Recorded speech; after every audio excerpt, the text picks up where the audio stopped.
মিডিয়াভুক্ত জাতীয় দৈনিক আমার প্রাণের বাংলাদেশ পত্রিকার চট্টগ্রাম ব্যুরো অফিস হালিশহর জি ব্লকে উদ্বোধন করা হয়েছে। উদ্বোধনী অনুষ্ঠানে প্রধান অতিথি হিসেবে উপস্থিত ছিলেন পত্রিকার উপদেষ্টা পিএইচ আমিন একাডেমির প্রাক্তন শিক্ষিকা ও বর্তমান সভাপতি রওশন আক্তার। বিশেষ অতিথি হিসেবে উপস্থিত ছিলেন ইন্টারন্যাশনাল হিউম্যান রাইটস কমিশনের বাংলাদেশের অ্যাম্বাসেডর লায়ন ইলিয়াস সিরাজ। আরও উপস্থিত ছিলেন কবি, লেখক, সাংবাদিক কামরুল ইসলাম।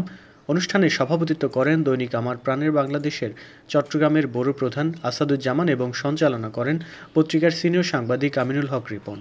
অনুষ্ঠানে আরও উপস্থিত ছিলেন সাংবাদিক ফজলুল হক মাসুদ, শফিকুর রহমান, মোক্তার হোসেন, ভোলা চট্টগ্রাম জজ কোর্টের এপিপি শেখ সোহেল মাহমুদ রাসেল সহ অন্যান্য সাংবাদিকবৃন্দ। সবাইকে, বিশেষ করে আমার প্রাণের বাংলাদেশ কর্তৃপক্ষকে, ব্যুরো প্রধান সহ সাংবাদিক, এখানে সঞ্চালক যিনি উপস্থিত আছেন, তাদের প্রতি কৃতজ্ঞতা জানাচ্ছি আমাকে এখানে প্রধান অতিথি হিসাবে আমন্ত্রণ জানাবার জন্য।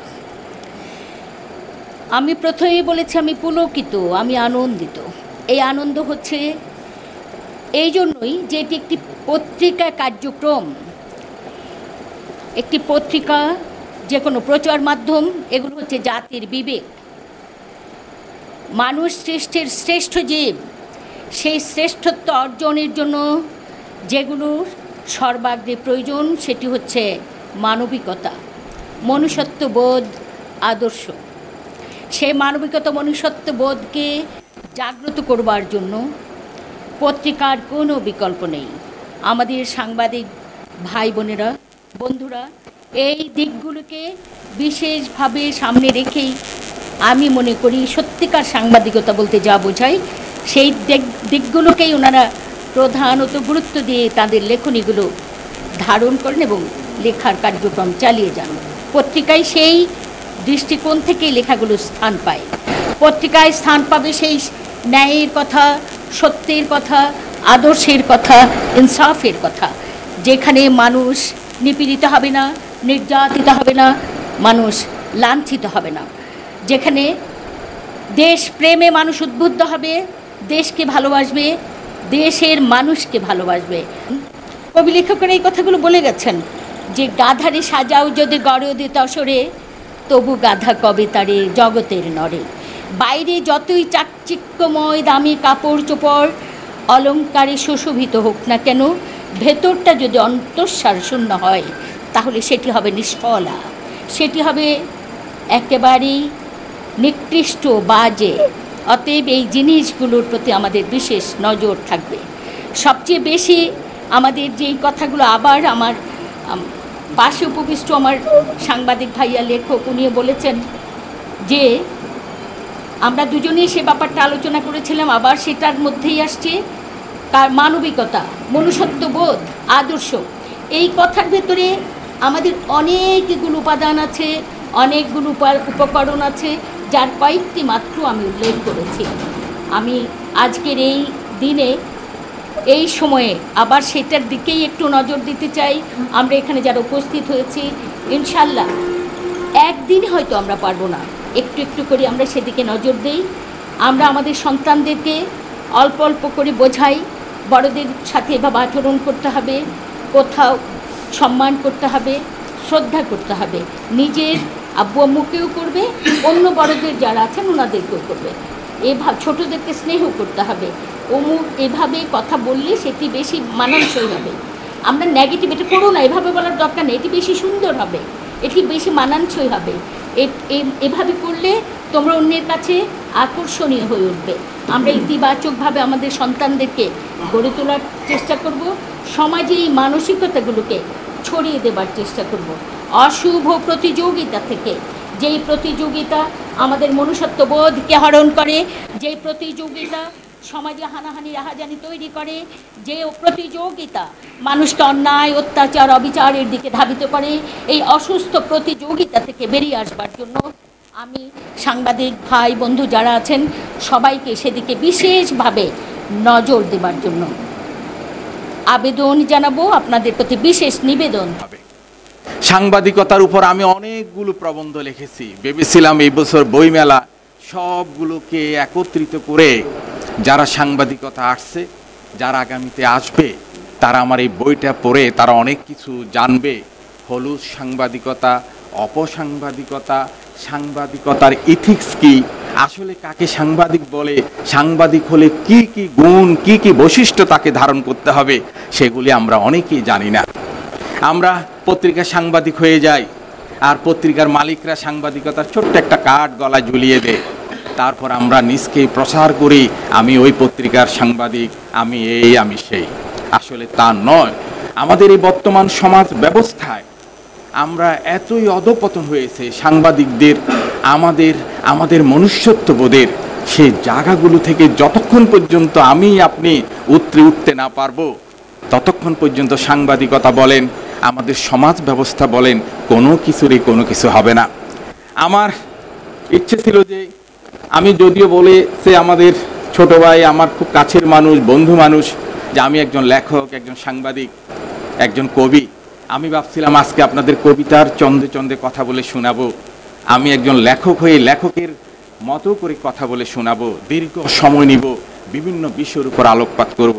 কিন্তু আমাদের এই মহোদয় আসতে একটু দেরি করেছেন, আর আমরাও ওনার জন্য অপেক্ষা করেছি, আর সময়ও কম, একটু পরে সম্ভবত মাগরিবের নামাজের আজান দিবে, তাই আমি আমার বক্তব্য দীর্ঘায়িত করলাম না। তবে আপনাদের সাথে পরিচয় হয়ে কথা বলে আমার খুব ভালো লাগছে।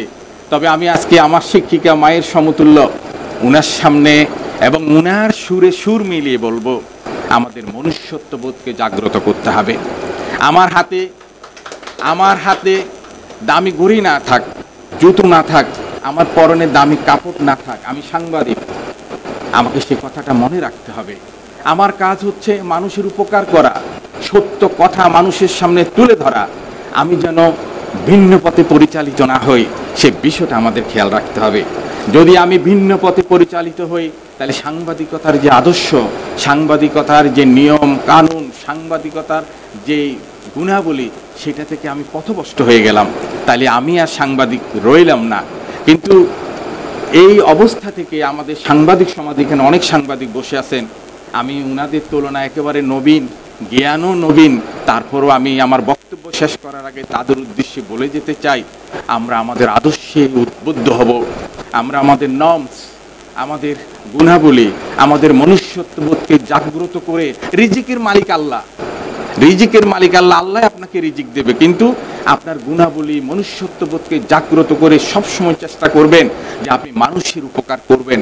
মানুষের উপকার করার যেই মানসিকতা, সেই মানসিকতাকে যদি আমি লালন করতে পারি, আমার বিশ্বাস আজ হোক কাল হোক এই দেশের উন্নতি হতে বাধ্য। যদিও আমি সেদিন থাকবো না, আপনি থাকবেন না, কিন্তু আমার আর আপনার কাজ হচ্ছে এই দেশকে, এই দেশের মানুষকে ভালো রাখা, ভালো কিছু দিয়ে যাওয়া। আমি আসলে ভালো বক্তা না, গুছিয়ে বক্তব্য দিতে পারি না। আমি একটা মানবাধিকার সংগঠনের বাংলাদেশের দায়িত্বে আছি, টুকটুক করে চেষ্টা করছি, করে আমার জায়গা থেকে যতটুকু পারি বঞ্চিত নিপীড়িত মানুষের পাশে দাঁড়াই, তাকে সহযোগিতা দিতে। দোয়া করবেন যাতে আমি সারা জীবন চালিয়ে যেতে পারি এবং কোনো ধরনের বিচ্যুতি না হই। দৈনিক আমার প্রাণের বাংলাদেশ নামটার মধ্যেই প্রত্যেক মানুষের আবেগটা ভেসে ওঠে। বাংলাদেশের প্রতি আনুগত্যবোধ প্রকাশ করেছেন পত্রিকা কর্তৃপক্ষ, খুব সুন্দর একটা নাম চয়ন করেছেন, পত্রিকা কর্তৃপক্ষকে ধন্যবাদ। যেহেতু এক যুগ তারা অতিক্রম করেছেন, 13 বছরে চলছে, তো আমি বলবো সত্য প্রকাশে যে নিরন্তর প্রচেষ্টার সাথে আমি যোগ করতে চাই, আমি আবেদন করতে চাই, সরি মাফ করবেন, আর আবেদন করব যে সত্য প্রকাশে নিরন্তর নির্ভীক, দৃঢ়, সুদৃঢ়, সত্যটাই প্রকাশ হোক।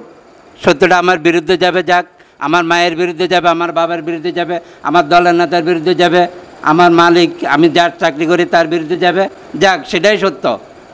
কিন্তু বিগত দিনগুলোতে আমরা কি দেখলাম?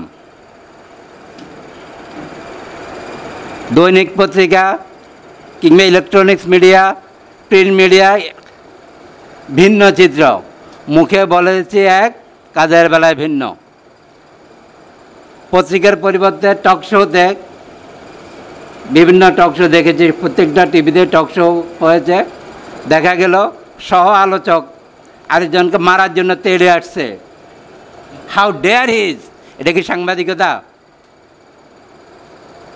আমার আপনার বক্তব্যের মধ্যে ভিন্নতা থাকবে, ভাষার ভিন্নতা থাকবে। একটা বিষয় আমি যেভাবে উপলব্ধি করছি হয়তো আপনি ভিন্নভাবে উপলব্ধি করবেন, কিন্তু সেটার তো একটা ভাষা আছে, একটা যুক্তি আছে, কিন্তু সেটা ছিল না। শুধু মিথ্যা প্রবঞ্চনার মধ্য দিয়েই দেশ বিগত বছরগুলোতে গেছে।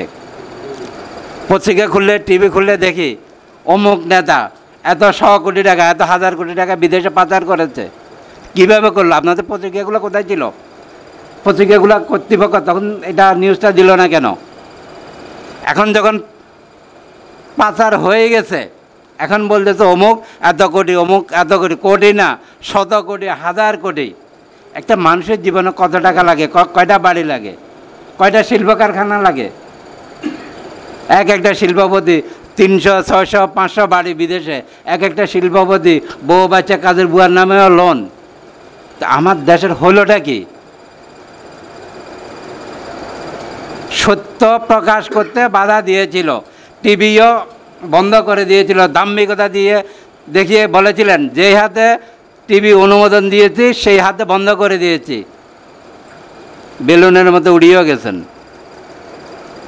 আল্লাহ দায়িত্ব দিন। আল্লাহ সূরা আল ইমরানের 3 নম্বর সূরার 26-27 নম্বর আয়াতে, 27 নম্বর আয়াত থেকে আমি উদ্ধৃতি করতেছি, ভুল হলে মাফ করবেন, যে ইজ্জত, সম্মান, রিজিক, হায়াত দেওয়ার মালিক আল্লাহ, আবার নেওয়ার মালিকও আল্লাহ। আল্লাহ যাকে ইচ্ছা তাকে ক্ষমতায় বসাবে, যাকে ইচ্ছা ক্ষমতা থেকে বের করে দিবে, যাকে ইচ্ছা শাস্তি দিবে, যাকে ইচ্ছা মাফ করে দিবে। আমরা মুসলমান, এতে রোজা এসে গেল, মুসলমানিত্ব আমাদের মধ্যে নাই। রোজার দিনে শুধু ইফতার আর ইফতার, অনেক আইটেম নিয়ে একটা প্রতিযোগিতায় লাগি, কয়টা আইটেম দিয়ে ইফতার করব বা আত্মীয় স্বজনকে করাবো, প্রোগ্রাম করব। কিন্তু দেখা যায় কি, যারা ব্যবসায়ী তারা পণ্যের দামটা বাড়াই দেয়, রোজাকে পুঁজি করে পণ্যের দামটা বাড়াই দেয়।